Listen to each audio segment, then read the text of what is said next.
हमारे को पक्का नहीं करा। अपने कर्मचारियों के खून की दलाली करते हैं। नमस्कार, आप देख रहे हैं जेएनएन न्यूज में राजेश्वर चौहान। मैं हूं इस वक्त राजघाट से लेकर सीएम ऑफिस तक एक मार्च निकल रहा है। एमसीडी सफाई कर्मचारी हैं और इनकी मांग वही है कि ठेकेदारी हटाओ।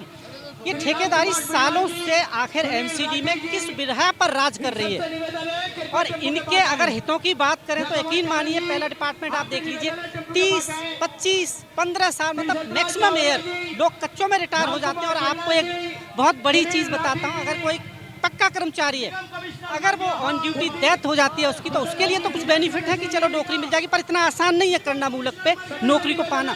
पर 30 साल बाद अगर कोई कच्चा कर्मचारी इस दुनिया को अलविदा के, उसके लिए क्या? उसके लिए सिर्फ एक ही है कि आपका कुछ नहीं हो सकता। ये कानून है एमसीडी के, और कानून हो भी क्यों नहीं, क्योंकि भ्रष्ट बैठे हुए हैं डीसी सादरा जॉन सर, बहुत बड़े अधिकारी होते हैं। अगर उनको सीबीआई ने रंगे हाथों रिश्वत 4 लाख की रिश्वत लेते हुए पकड़ा गया हो, क्योंकि उनके हाथ में इन कर्मचारियों की किस्मत लिखने की कलम है। जब वो कलम ही रिश्वतखोर हो जाए तो इनका भविष्य कौन लिखेगा? मैं आप पर छोड़ता हूँ, आप सोचिएगा जरूर, क्या ये वोट बैंक है सिर्फ, या वाकई ये इस देश के नागरिक हैं? इस दिल्ली को चमकाने वाले यही हैं। जब जब आप दिल्ली की खूबसूरती की बात करते हैं तो ये लोग देख रहे हैं, आप पूरी दिल्ली की खूबसूरती को शायद यही बेहतर दिखाते हैं। जब आपके देश की विदेशों में कुछ तारीफ होती है तो शायद इनका योगदान होता है कहीं ना कहीं। और जब कोई मिनिस्टर आ जाता है, सबसे पहले ड्यूटी किसकी? इनकी। बाढ़ आ जाए, ड्यूटी किसकी? कोई भी आपदा आ जाए, किसकी ड्यूटी? इनकी। यानी ये ऑल इन बने, कहीं भी इनका काम है या नहीं है, पर आप इनको लगा दीजिए। बात इनके अधिकारों की आती है, सर हम आपको नहीं जानते, आप कौन है? सरकार सिर्फ यही कहती है, चलो बात ही कर लेते हैं। जनाब, मांगे हमारी ये है कि भाई ठेकेदारी पे ना दी जाए, और जो कच्चे कर्मचारी काफ़ी सालों से कर्मचारी उनको पक्का किया जाए। ठेकेदारी में दे रखा है, और जितनी भी नई भर्ती करी जाए ठेकेदारी को जो भर्ती कर रखी है। नई भर्ती तो हुई नहीं अभी एमसीडी में कोई, पहले हुई थी जी, भर्ती हुई थी जी, हाँ जी पहले हुई थी। और अभी जो भर्ती करी है इन्होंने ठेकेदारी वाली भर्ती करी है। जोन में 50-60 लोग दिए, हर जोन के अंदर 50-50, 60-60 लोग दे रखे हैं। ठीक है जी। कितनी उम्र होगी आपकी? होगी 50 तो होगी। करने की सारी उम्र तो चली गई। कुछ भी अब तक भी हमारे को पक्का नहीं करा। ठीक है, नहीं हमारा तेल साहब बना नहीं, हमारी ड्रेस है, हमारे लिए कुछ नहीं है। सरकारें आई और गई और वायदा ऐसे किया आपके लिए बढ़िया वादा। रेखा गुप्ता आई है, ये भी हमारे लिए कुछ नहीं कर रही है। नहीं कर रही, कुछ भी नहीं। और क्या कुछ भी नहीं। मैंने तो बहुत साल होगी लगी को। इसके तो मुंह में दांत भी नहीं। हाँ, क्या कर? मगर अगर ये पक्का कर भी दें आपको तो कितने साल? 1 साल 2 साल? बहुत सारे कर्मचारी ऐसे हैं जिनको पूरी सर्विस शायद मिलेगी भी नहीं। अब कुछ तो मिलेगी। देख लीजिए इन लोगों के हालात, आप देखिए। और भी लोग हैं यहाँ पर, हम बात करते हैं। आप देखिए धरना प्रदर्शन निगम, आप इनसे बात ही करते हैं कि क्या है। जनाब क्या नाम है आपका? चलते रहिए धीरे धीरे। मेरा मांगेराम यादव नाम है और मैं लोकहित मोर्चा का दिल्ली प्रदेश अध्यक्ष हूँ। मेरा कहना ये है कि जो इस टाइम हो रहा है, हमारी 54-55 साल उम्र होगी, ऐसी सरकार कोई नहीं आई जिसने हमारी सुनवाई ना करी हो। हम सबके खिलाफ लड़े हैं, सबसे डिमांड करी है, लेकिन बीजेपी ने हमारी कोई सुनवाई नहीं करी। अनेकों लेटर दिए, एलजी साहब को दिए, मेयर साहब को दिए, डिप्टी मेयर साहब को दिए, शिक्षा समिति अध्यक्ष को दिए और स्टैंडिंग कमेटी चेयरमैन को दिए। सुने आपकी वो वोट लेना था, आपसे ले लिया, बात खत्म हो तो इससे पहले जहां भी हम गए, चाहे वो कांग्रेस रही, आम आदमी पार्टी रही है, वहां हमारी सुनवाई हुई है। लेकिन ये तो क्या करते हैं कि धमकी भी देते हैं कि धरना प्रदर्शन करोगे, तुम्हारे खिलाफ एक्शन लिया जाएगा।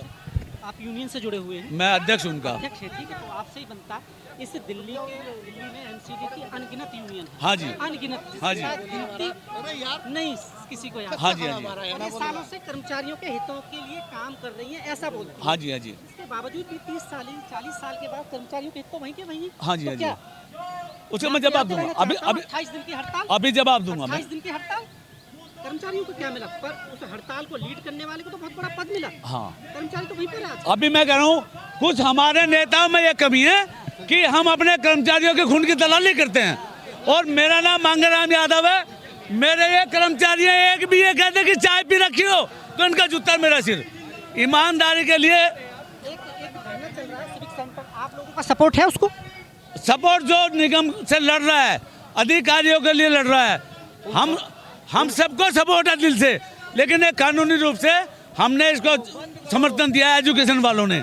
क्योंकि हमारा स्कूल खाली है। आपका डिपार्टमेंट किसमें? एजुकेशन हम एजुकेशन डिपार्टमेंट है। मैंने एजुकेशन डिपार्टमेंट पे सत्या शर्मा जी इसका इंटरव्यू लिया और उनसे पूछा कि आपने बोला है कि एजुकेशन डिपार्टमेंट से लेकर और भी सारे डिपार्टमेंट 2016 के सारे कर्मचारी पक्के होंगे। उन्होंने कहा होंगे, पर जमीन पर तो कुछ है ही नहीं। झूठ झूठ बिल्कुल। हम मिले हैं मैडम से, हमारे स्कूलों में चौकीदार नहीं है, स्कूलों में अटेंडेंट नहीं है, नर्सरी आया नहीं है।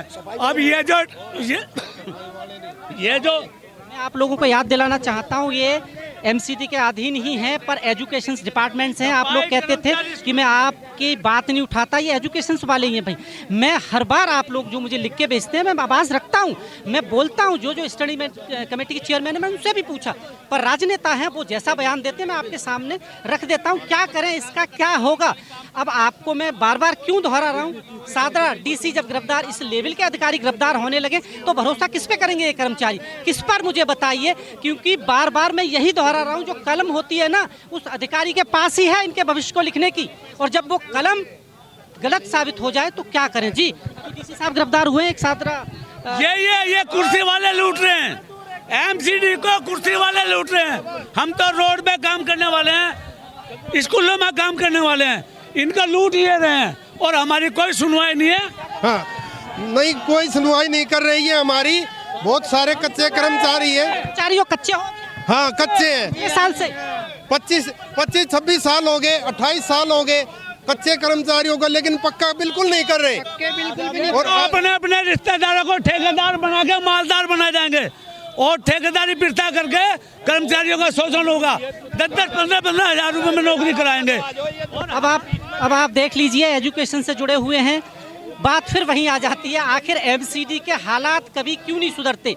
एमसीडी को कहा जाता है, या किसी नगर निगम को यह कहा जाता है कि वो सिर्फ हर देश प्रदेश या किसी भी शहर की रीढ़ की हड्डी कहा जाता है एमसीडी को, पर जब अधिकारों की बात आती है तो कर्मचारी ने पहचानने से, यानी अधिकारी ने पहचानने से इनकार कर देते हैं। क्या सालों से ऐसे ही चलता? हाँ जी, बताएं। और क्या? यदि एमसीडी और दिल्ली नरक है ना, हमारे नेताओं और अधिकारियों की वजह से है। कर्मचारी काम करता है, पोस्टें खाली है, और दिल्ली की कितनी जनसंख्या है, इनसे ये पूछो, ये नेता इतने बढ़ गए, कर्मचारी क्यों नहीं बढ़े? स्कूल खाली है, नेता नहीं हो रही। नेता बुढ़े नेताओं की पेंशन है, उनके पास कुर्सी है, वो रिटायर नहीं देते। हमारे को रिटायर कर रहे हैं 55 साल में हैं। और भ्रष्टाचार, निगम नेता भ्रष्टाचार मचा रखा है कि खुद नेता हमारे से अधिकारियों से रिश्वत लेते हैं और कहते हैं इनको महीना बंधवाओ, इनको भगाओ। हमारे साथ प्रताड़ित किया जा रहा है। प्राइवेट आदमी को लाके उनको रिक्शा दिलाते हैं, ठीक है, और 4-4 बीट करवाते हैं। हमारे को रिक्शा भी छीन ले जाते हैं कि प्राइवेट आदमी करेगा। अपने घर बैठो, 10,000 रुपये दो और महीना बांधते जमीन पे हमें। एक चीज फिर आपसे, और हमारी एक तनख्वाह शब्द आता है, वो लोहरी टाइप का, कुछ लोहरी वोहरी, ये सब चीज है, महीना और ये सब हो रहा है, चल रहा है। अभी तो खुले हम निगम पार्षद, सबको पता दिल्ली में क्या हो रहा है।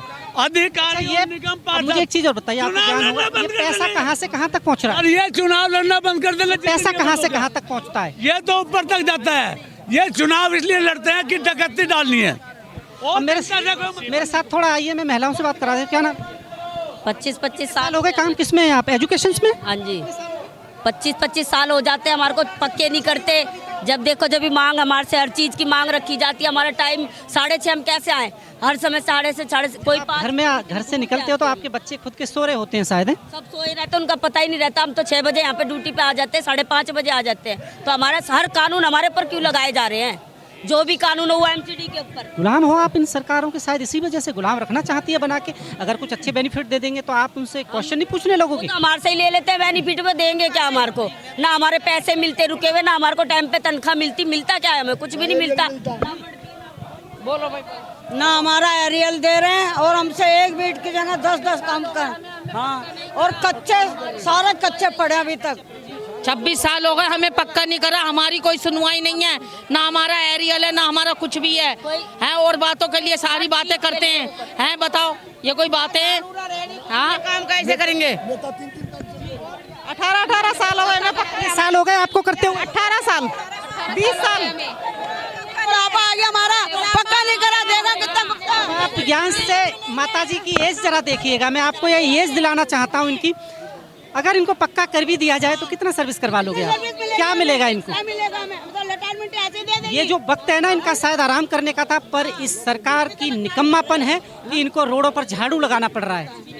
क्या वाकई या इनके बच्चों को इतना आपने अच्छा कर दिया होता तो शादी रिटायरमेंट होकर घर पे आराम से खाना खा रही होती, आराम करती। इस देश की विडंबना आप देखिए कि इस देश की बुजुर्गों को अगर रोड पे झाड़ू लगाना पड़ रहा है तो शर्म आनी चाहिए वाकई सरकार को।